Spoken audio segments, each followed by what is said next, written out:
forsaken island looking for money. I came here to escape.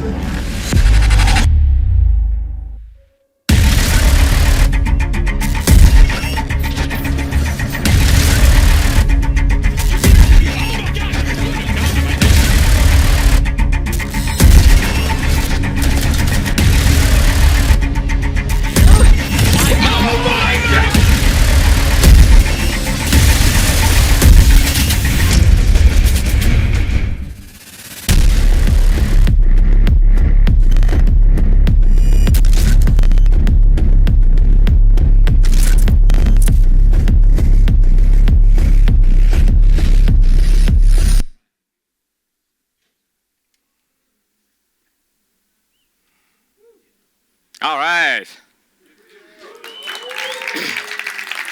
How are we doing, Argentina? Latin America, we love you guys. We obviously also love Avalanche. It's our key technology partner that we, of course, are built on.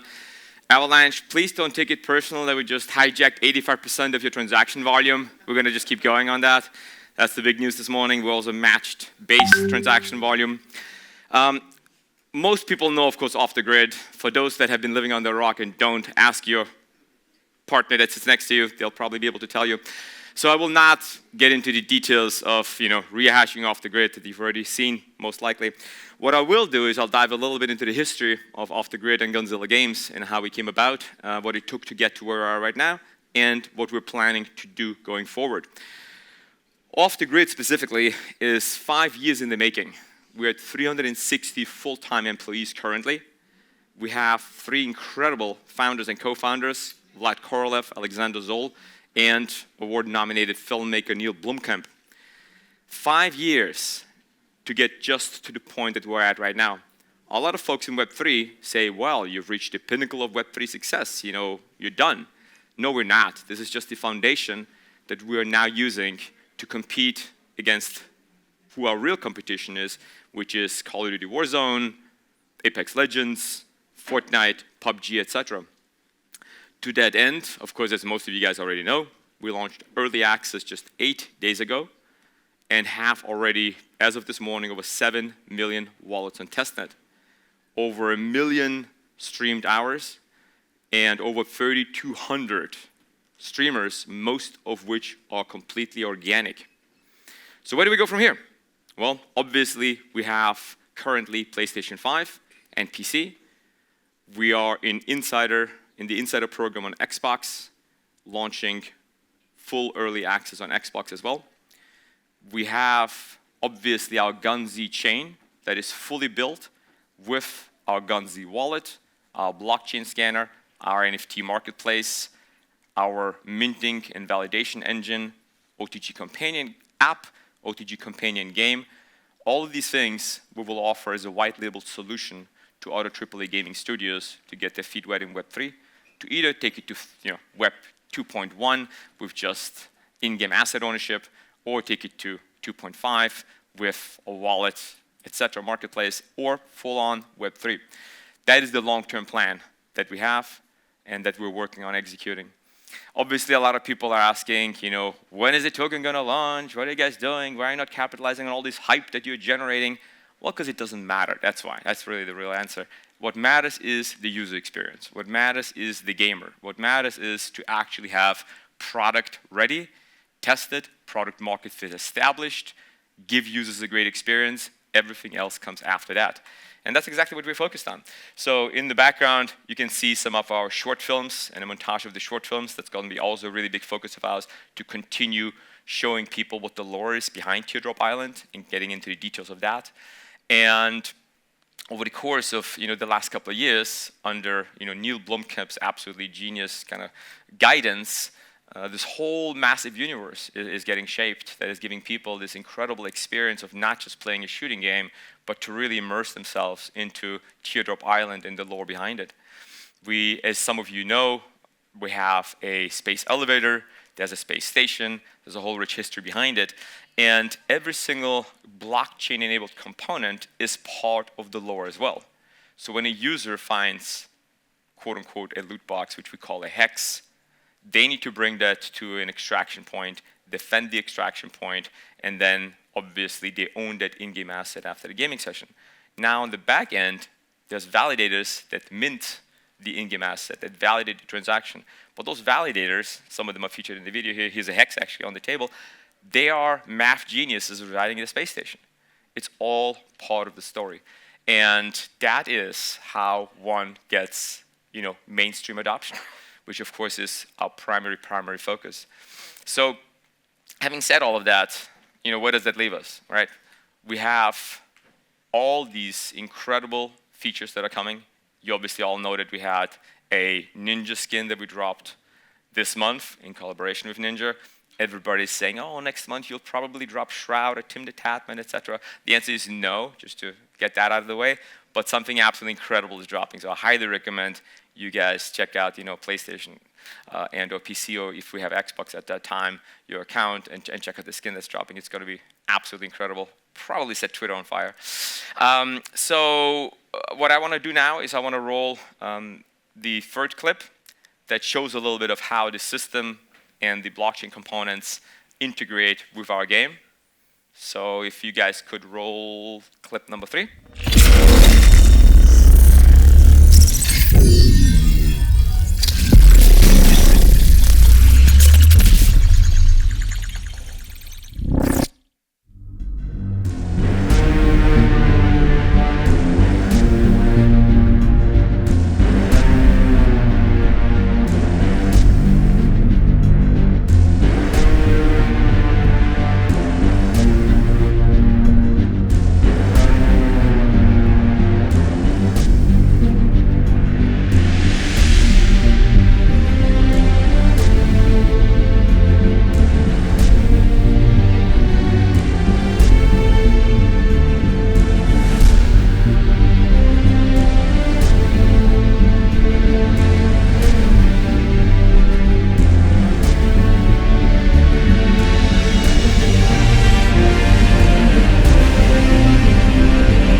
So, thank you.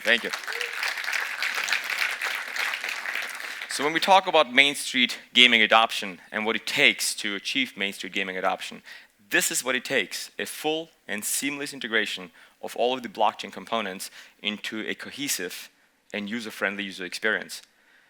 Nobody cares ultimately from a traditional gamer or even traditional technology user perspective what technology you're using. Nobody opens up their iPhone and says, well, is it GS React that this is built on? What database is this running? Nobody cares, right? They want to click on the app. They want to transact, entertain, be entertained whatever else that they're focusing on, close it, and be done with it. So I'm actually a huge fan of removing these labels, Web 2, Web 3, Web 33, who the hell cares, right? What we care about is, especially at Gunzilla, using best-of-breed technologies that enhance the user experience. A lot of people ask, well, why blockchain? Well, very, very simply speaking, Shroud said it really well, that you can save millions of dollars basically replacing Steam with blockchain. Steam also has very, very, very high rates and commissions on any reselled items. Of course, blockchain avoids that. And then there's a really, really obvious use case of, I always share with people anecdotal experiences from my life. We used to play Fortnite, my two boys and my wife. We had 4 Xboxes sitting, 4 screens sitting, and that was just a big, big, big activity that our family did. And eventually, inevitably, my kids lost interest, but not after having spent several thousands of dollars of their hard-earned money on skins. So a couple years after, they lose interest, they move on to the next game, they come to me and say, hey, Dad, so I want my money back. I'm like, what are we talking about? I bought it. I own these clothes. I'm like, what, do you know what a EULA is? Did you read what you actually signed up for? No, but this seems so unfair. And so we talked about ownership and what that means and what the big corporations do. But they couldn't believe that thousands of dollars are down the drain. So that's obviously a very, very obvious use case and scenario that blockchain technology solves. But a less known scenario is when a company sells, for example, some ultra rare skin and just happens to keep selling really well, and they say, hey, limited edition, 5,000 items only. And then you load into a game and you're like, hey, there's quite a few people rocking this skin, but you'll never know. And there have been cases in the gaming industry which just kept selling.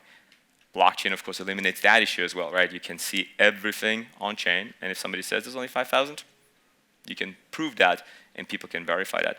So those are some of the things that are essential. However, again, I can't emphasize enough, they have to be implemented in a way where this is completely transparent to the user. For those that have seen Ninja or Shroud or Tim the Tatman stream, they literally were saying that they don't even understand how this could be crypto, that this is so user-friendly. They compared it to serialized Pokemon cards. They got it because we removed and abstracted away the whole quote-unquote nonsense of set up a wallet, 16-word mnemonic phrases, on-off ramping fiat, token swaps, like all that stuff that has regular people literally oozing brain out of their ears. So when you talk about where that logically leads to next, in my humble opinion, and something that we will be very, very strongly advocating for and driving forward with Gunzilla and the projects that we're launching on the Gunzilla chain, is the notion of all of this technology moving completely into the background. Nobody cares what brand wires or fiber optic wires or sewer lines or phone lines are on the concrete under the pavement powering your house. You expect that when you walk into your house, you turn the light switch on, the lights turn on, you connect to your network, you get your data and your Wi-Fi and your content. That's what blockchain technology needs to become in order for us to onboard the next billion people to it. It has to be an easy iPhone experience.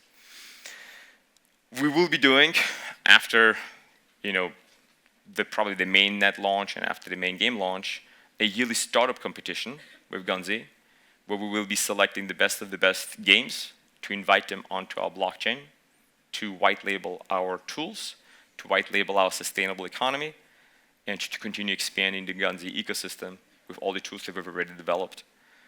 And to that end, what I would like you to do, if you haven't yet, is to go to @PlayOfTheGrid on Twitter, try out the game.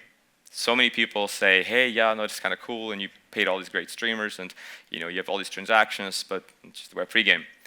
Try it out.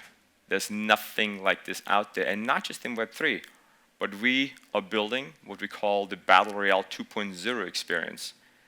We have the first ever Battle Royale game that has 60 hours of storyline on both sides of the conflict. So as you're having your Battle Royale experience, you can literally take on missions and complete storylines as part of your experience. There's actually a showcase of that in our last year's trailer that Clicks Imperial Hal and Not Disgraced Dr. Disrespect were playing through, where one team took on the mission of delivering an asset to a safe location, And the other team's mission was to eliminate that asset and prevent it from reaching the extraction point. Nobody has ever done that in Battle Royale gaming. And the biggest complaint that traditional gamers have of why, the traditional shooter players have, of why they don't play Battle Royale games is that there's no storyline. I myself remember, in order to complete a battle pass in Fortnite, one of the tasks was jump 10 times off of a waterfall. Even the first time was boring. After the second, third time, I was like, I don't care about this battle pass anymore. I'm just going to stop right there. So that's one. Two, through our very, very uniquely designed limb system, where you can exchange your arms, exchange your legs, have different features that the legs and the arms have. One could be an energy shield, one could be a grenade launcher, one could be a grappling hook, legs that make you jump high, legs that make you run fast. You find these as you go through your experience of traversing Teardrop Island. It allows you almost infinite strategic decisions that other Battle Royale games do not have. Other Battle Royale games, you have a variety of weapons. Some you have a specific skill set that the archetype has that you select at the beginning of the game, but none of them allow it to be changed on the fly, which of course we do. And last but not least, we have the ability to have an incredible amount of verticality and dynamic movement due to the way our movement system is designed. We have a jetpack that people can fly around with, legs that make you jump really high, etc. So this is, again, a reminder how we are competing with traditional giants in the Web 2 gaming space, not focusing on how to become the best Web 3 game. Anyways, having said all of that, thank you very much for your time. Please play the game. Go to @playofthegrid on Twitter or playofthegrid.com on our website, and watch out for November 1st when we're dropping our new content pack. Thank you so much, guys. Thank you so much.